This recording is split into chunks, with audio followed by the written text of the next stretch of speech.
పవన్ కళ్యాణ్ గారు పిఠాపురం ఎంచుకోవడానికి కారణం ఏంటండి? మీరేమనుకుంటున్నారు? పిఠాపురంలో ఎంచుకున్నందుకు ప్రతి ఒక్కరు ఒక ఇండిపెండెంట్ ఇక్కడ గెలనందుకే కారకుడు ఒక వర్మ గారు. ఇది ఒక సెంటిమెంట్ తోటే అక్కడ ఎక్కడన్నా ఎన్ని సీట్లు వచ్చినా ఇది ఒక సెంటిమెంట్ సీట్ తోటే వస్తుందండి. వర్మ గారు సెంటిమెంట్గానే ఎమ్మెల్యే గారు అయ్యారు. పెండిన దొరబ గారు ఎమ్మెల్యే అవ్వడానికి కారణం ఏంటంటే ఇప్పుడు జగనన్న పరిపాలనలో ఒక్కసారి ఓటేయండి అన్నాడు కదా, ఆ మాట జగనన్న ఒక గాలి వేసి ఎమ్మెల్యే అయ్యారు కానీ పెండిన దొరబ గారు ఎమ్మెల్యే అవే అవకాశాలే లేవు. అంత పవర్గానే జగన్మోహన్ రెడ్డి ఒక పవరు ఈయన ఎమ్మెల్యే చేశారండి అంతే తప్ప. ఇప్పుడు వర్మ గారు అయ్యారు, బాగా అభివృద్ధి చేశారు. పెండింగ్ గారు పార్టీలోని ఏదో చేయనట్టు మొత్తానికి ఆయన అభివృద్ధి చేశారు. పవన్ కళ్యాణ్ గారి అభివృద్ధిలోని పిఠాపురం ఎంత అభివృద్ధి అవుతుంది అనేది ఒక్కసారి అవకాశం పవన్ కళ్యాణ్కి ఇవ్వాలా?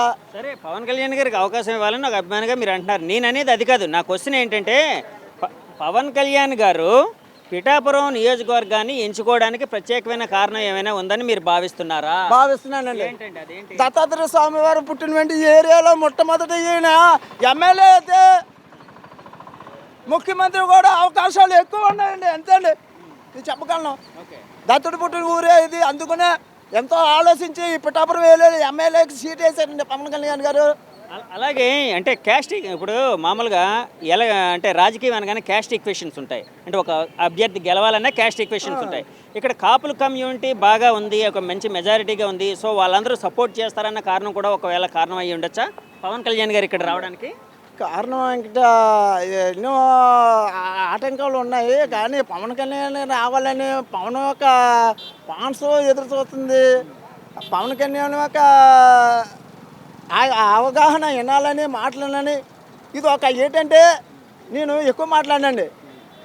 దేవుడిచ్చిన ఒక గిఫ్ట్ ఎమ్మెల్యేగా మన పవన్ కళ్యాణ్ గారు ఎమ్మెల్యే అవ్వాలని ప్రతి ఒక్క హృదయంలోనూ ఉంటే ఆయన ఇక్కడే కాదు, ఇక్కడ ఎమ్మెల్యే అయితేనండి అక్కడ ముఖ్యమంత్రి అవుతాడండి. నేను చెప్పగలను. ఇక్కడ ఎమ్మెల్యే అవ్వకపోతే జీవితంలో అక్కడ ముఖ్యమంత్రి కదా అవ్వరండి. ఎందుకంటే ఇది పుణ్యస్థానం అండి. ఇది మొట్టమొదటి పునాది ఇదే కాబట్టి పవన్ కళ్యాణ్ గారు ఇక్కడ ఎమ్మెల్యే అవ్వాలని నిర్ణయించుకున్నారు. ఇక్కడికి ఆడి నుంచి మొత్తం అన్ని సీట్లు ఆయనకి పట్లాడితే మొత్తం జగన్మోహన్ రెడ్డి 150 సీట్లకి ఓవర్ టచ్ చేయడానికి పవన్ కళ్యాణ్ ఒక్కడే చాలండి. ఇప్పుడు 2024 ఎలక్షన్ మే 11 జరగబోతుంది. అంటే ప్రజా తీర్పు రాబోతుంది కదా, ఎవరు గెలిచే అవకాశం ఉంది? ఏ కూటమి అధికారంలోకి వచ్చే అవకాశం ఉంది? టీడీపీ, జనసేన, బీజేపీ కూటమి వస్తుందా లేకపోతే వైసీపీ ఒకరే వస్తారా? ఎవరు అధికారంలోకి వస్తారు? ఒకసారి మళ్ళీ రివర్ట్ చేయండి. ఏంటంటే మీరు చెప్పింది నాకు సరే కాదు. ఇప్పుడు రాబోయే ఎలక్షన్లో జగన్ గారు గెలుస్తారా, కూటమిగా ఉన్న చంద్రబాబు నాయుడు గారు, పవన్ కళ్యాణ్ గారు, మోడీ గారు వీళ్ళ కూటమి గెలుస్తుందా? ఎవరు గెలుస్తారు? మేమైతే చంద్రబాబు నాయుడుకి ఎక్కువ అవకాశాలు ఉన్నాయండి. కూటమికి అవకాశాలు అండి. పవన్ కళ్యాణ్కి మాత్రం సీట్లు ఎక్కువ అవకాశాలు ఉన్నాయండి. వీళ్ళు ఇద్దరు వాళ్ళు పొత్తు వల్ల ఒకళ్ళు సీటు నెగ్గే అవకాశం ఉందండి. ముఖ్యమంత్రిగా చంద్రబాబు నాయుడు అవుతాడండి. వీళ్ళిద్దరూ కానీ విడిపోయారంటే జగన్మోహన్ రెడ్డి మాత్రం హైలైట్లోకి వెళ్ళిపోతాడండి. వీళ్ళిద్దరు విడిపోకుండా ఉంటే వీళ్ళే అవుతారండి. ఎందుకంటే వీళ్ళిద్దరు బలం అతని సపోర్ట్. వీళ్ళిద్దరు ఆట ఆడుతుంటే ఆయన ఒక్కడున్నాడు. ఆ రెక్కలు కొన్ని ఆపుతున్నాయి తప్ప ఇప్పుడు జగన్ చేసినట్టు పథకాలు అలా ఎలా లేవండి. జగన్ చేసిన చాలా పవర్ఫుల్గా చేశారండి జగన్ పరిపాలన. కాదు మరి జగన్మోహన్ రెడ్డి గారు అంత పవర్ఫుల్గా చేస్తే ఆయన ఎందుకు ఓడిపోతారు అనుకుంటున్నారు మీరు? ఓడిపోయినందుకు ఏంటంటే ఇది అదే ఒకసారి చంద్రబాబు నాయుడు అభివృద్ధి ఎంత ఉందండి. ఈ పిఠాపురం ఏరియాలోనే చిత్రాలు వెళ్తుంటుంటే బ్రిడ్జీలు అభివృద్ధి ఉన్నాయి, ఈ లైట్లు అభివృద్ధి ఉన్నాయి. ఈ ప్రపంచంలో అభివృద్ధి చేసిన వాడు ఒక చంద్రబాబు నాయుడు అండి. డబ్బుతో అభివృద్ధి అవుతుందండి. పుట్ట పోషించుకోవడం, ఇది పోషించుకోవడం అది పనులు కాదండి. చాలా ఇబ్బంది అండి. బ్యాందీ షాపు తాగిపోళ్ళు అండి. ఒక 50 రూపాయలు ఉండేది సీప్ క్వార్టర్, 150 రూపాయలు అంటే 100 రూపాయలు. తాగుబోతాల దగ్గర 150 రూపాయలు తీసేస్తుంటే ఏం తింటాడండి? తాగుబోతాలు అందరూ చచ్చిపోతున్నారు. జగన్ గారికి తాగుబోతులు ఎవరైతే ఉన్నారో అంటే మందు తాగేవాళ్ళు వాళ్ళు అంటే ఈ లెక్కల రేట్లు పెంచేయడం వలన వాళ్ళు వ్యతిరేకంగా ఓటేస్తారని అనుకుంటున్నారా జగన్ గారు? వ్యతిరేకంగా వాళ్ళు ఓటు వేయనందుకు ఓపిక లేకుండా పోతుంటే ఓటు ఎలా వేస్తారండి? ఆ జగన్ మందు ఎక్కే దిగిపోతుంది తప్ప ఎక్కితే అంటే కాదు, ఆ మందు తాగితే దిగిపోతుంది. ఎక్కి దిగిపోతుంది కానీ అది మైండ్లో నేను పనిచేస్తలేదండి. ఏంటి నేను ఎక్కడ దిగడమే తప్ప దాన్ని అలా పట్టుకుంటా లేదండి. డూప్లికేట్ మంది అండి జగన్ బ్రదర్, ఇప్పుడు పవన్ కళ్యాణ్ గారు ఇక్కడికి రాబోతున్నారు అని పవన్ అంటే పిఠాపురం నుంచి పోటీ చేస్తున్నారు అని తెలిసింది కదా, తెలియగానే మీకు ఏమనిపించింది? చాలా సంతోషంగా ఉంది. ఎందుకు? పవన్ కళ్యాణ్ గారు డైరెక్ట్గా పోటీ చేస్తే నియోజకవర్గం మొత్తం ఇక్కడ పిఠాపురం కూడా చాలా డెవలప్మెంట్ అవుద్దని. ఓకే, ఒక సీఎం క్యాండిడేట్గా మనకి చేస్తానంటే మనకి ఈ కాన్స్టిట్యూన్సీలో మొత్తం డెవలప్మెంట్ కూడా బాగుంటుందని మా ఉద్దేశం. అంటే పవన్ కళ్యాణ్ గారు మరి ఇక్కడ అంటే ఆయన అపోనెంట్ కూడా ఒక బలమైన అపోనెంట్ వంగగీత గారు. కాకపోతే వేరే ఎవరైనా అయితే నిజంగా వంగగీత గారు పట్టుకెళ్ళాలనుకోవచ్చు. డైరెక్ట్ దిగేదే పవన్ కళ్యాణ్.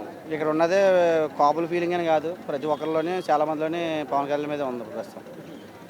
అది వంగగీత గారు. ఇప్పుడు పవన్ కళ్యాణ్ గారు పిఠాపురం ఎంచుకోవడానికి ఏమైనా ప్రత్యేకమైన నేపథ్యం ఉందని మీరు అనుకుంటున్నారా? అలాగే ఏం లేదు, ఇక్కడ పిఠాపురం బాగుంది. మెయిన్ అన్ని క్యాస్ట్ల నుంచి కూడా బాగుంది. ఓన్లీ క్యాస్ట్ ఈక్వేషన్స్ కూడా కొంత హెల్ప్ అయ్యాయా? క్యాస్ట్ ఈక్వేషన్ అంటే పెద్ద ఏం కాదు కానీ కాపులు అనుకుంటారంటే అండి. బయట నుంచి కూడా బయట అన్ని వర్గాల నుంచి బాగా అదే ఒక రాజకీయ నాయకుడికి అందరూ పోటీ చేస్తారు, అది బాగుంటుంది. కాదన్నాను కానీ కాపనే కాదు బయట వాళ్ళ గురించి కూడా బాగున్నాయి. కానీ ఇక్కడ ముద్రగడ గారు ఇంకా ఈజీగా అవుతారు. ముద్రగడ అయితే ఇంకా ఈజీగా అవుతారు. అంటే ఎమ్మెల్యేగానా? ఆ. నిజమేనా? ఆ. మీరు నవ్వుతూ అంటున్నారు, అంటే నిజమే కాదా? నిజమే. అంటే కాదు, ఇప్పుడు ముద్రగడ గారికి కాపుల్లో అభిమానం ఉంది, పవన్ కళ్యాణ్ గారికి అభిమానం ఉంది. బాగుంది. ఈ మధ్యన తగ్గిపోయింది ముద్రగడ గారు. సో ముద్రగడ గారు ఉద్దేశం కూడా అది చాలా మంది. ముద్రగడ గారు మరి పవన్ కళ్యాణ్ గారిగా అపోనెంట్గా అంటే ఆయనకు ఆపోజిట్గా నేను ప్రచారం చేస్తాను, ఆయన ఎలాగైనా ఓడిస్తాను అంటున్నారు. మరి ఏంటి మా నమ్మకం ఏదైతే పవన్ కళ్యాణ్ చాలా మంది. నేను ఒక ఆటో డ్రైవర్ని, నేను ప్రతి ఒక్కరి మీద మా ఆటోలో చెప్పుకుంటారు. అయితే పవన్ కళ్యాణ్ బాగుందనే ప్రతి ఒక్కరు పోతారని మా నమ్మకం కూడా. స్టేట్లో ఏ పార్టీ అధికారంలోకి వచ్చే అవకాశం ఉంది? టీడీపీ, జనసేన. అంటే కాదు, అంటే జగన్ గారి పార్టీ మీద వైసీపీ మీద ఏమైనా అంటే నెగిటివిటీ ఏమైనా ఉందని అనుకుంటున్నారా? చాలా ఉంది. ఎందుకు, ఎలాంటి నెగిటివిటీ అని? ఎలాగుంది, డబ్బు పంచిపెట్టేది తప్ప ఏమన్నా చేసినవి ఉన్నాయండి. అభివృద్ధి అన్నది మెయిన్ అభివృద్ధి లేదు కదా. డబ్బు కూడా పంచిపెట్టాడు, ఇంకేంది. అంటే పథకాలు అందరికీ ఇస్తున్నాం, మేము అందరికీ డబ్బులు ఇస్తాం. 10 మందికి ఇస్తారు పథకాలు.